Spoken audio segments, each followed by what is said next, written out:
Então, em primeiro lugar, bom dia a todos e a todas. Bom dia, muito obrigada ao EducaWeek, ao Fórum, pelo convite. É um prazer estar aqui com vocês. Mas eu tenho mais ou menos 2 horas para falar, porque as perguntas abriram por uma coisa que em menos de 2 horas vai ficar incompleto. Brincadeira, não se preocupem. Então, em primeiro lugar, a pergunta do Marcos, uma constatação até mais que uma pergunta. Mas eu vou qualificar a tua fala, se me permite. Sim, o Brasil tem se colocado mal no PISA, mas não é tão simples assim. Nós, de 2003 a 2012, tivemos uma melhora no PISA. Depois, ficamos estagnados num patamar baixo, mas nós não somos a lanterninha. E por que eu me dou o trabalho de olhar para as pequenas boas notícias? Porque se a gente só olhar para o que está dando errado, a gente corre o risco de ficar com narrativas paralisadoras, paralisantes. É assim, o Brasil é uma tragédia de educação. Vamos voltar aos anos 70, quando a educação era maravilhosa? Isso não é verdade, que era maravilhosa. Então, deixa eu contar alguns dados que ajudam a entender um pouco essa questão.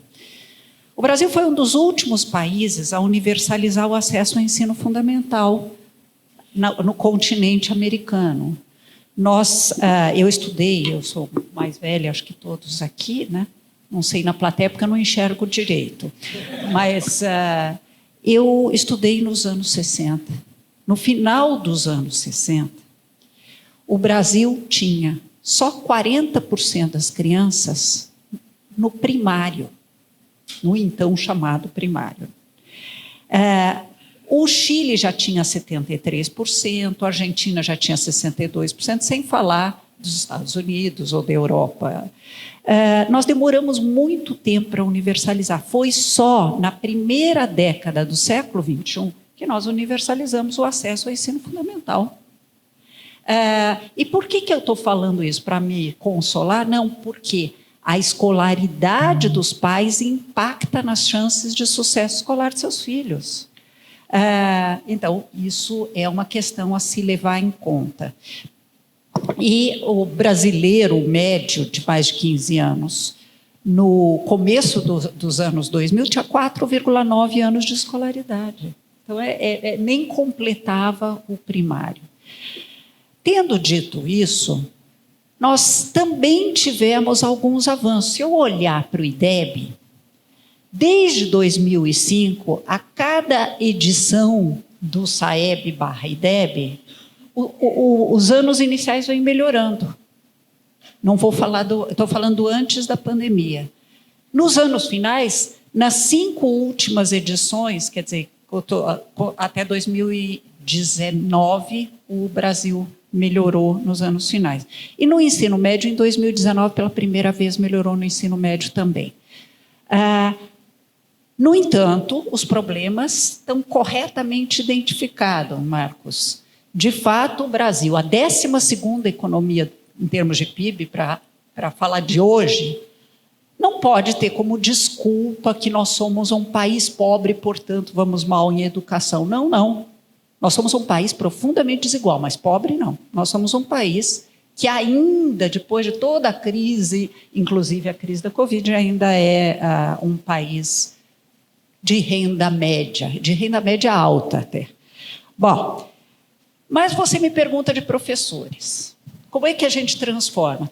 Passa pela escolaridade dos pais, mas passa pelos professores com certeza. É o fator que tem mais impacto na aprendizagem dos alunos.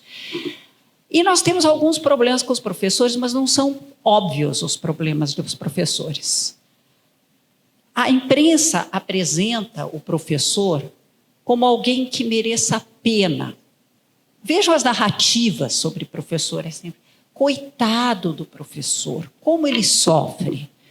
Não é que o professor não tenha condições de trabalho desafiadoras, porque eles têm mesmo. Nós temos um problema gravíssimo de atratividade da carreira. Para pegar o dado do PISA, para juntar com o seu, dos 95% dos jovens do ensino médio que não querem ser professores, no PISA perguntaram para os alunos qual a profissão dos seus sonhos. Só 2,7% deles disseram que sonham ser professores.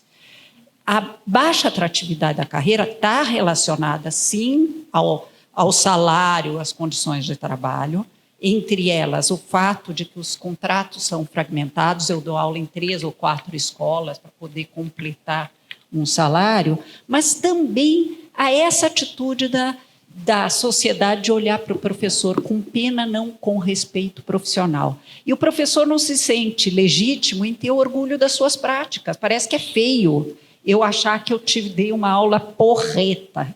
Não. Você tem que estar sempre se queixando de que as suas condições são ruins. Você tem que estar sempre lutando por melhores condições de trabalho, não se queixando. Vejam a diferença. É uma outra lógica. O professor merece respeito profissional e tem direito de ter orgulho das suas práticas. Um outro comentário sobre professor, sim, a formação continuada é muito importante. Mas como um livro maravilhoso do Instituto Península, nossos comerciais, por favor, mostra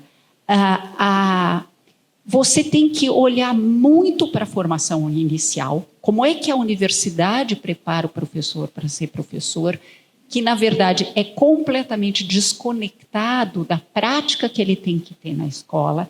É como se a gente formasse médico só com história da medicina, filosofia da medicina, sociologia da medicina, e joga esse futuro ou médico iniciante para operar o cérebro de uma criança. Sem protocolos, inclusive.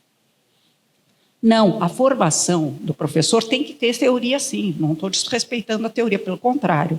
Tem que ter diálogo entre teoria e prática, como recentemente estabeleceu o Conselho Nacional de Educação na nova Base Nacional Docente.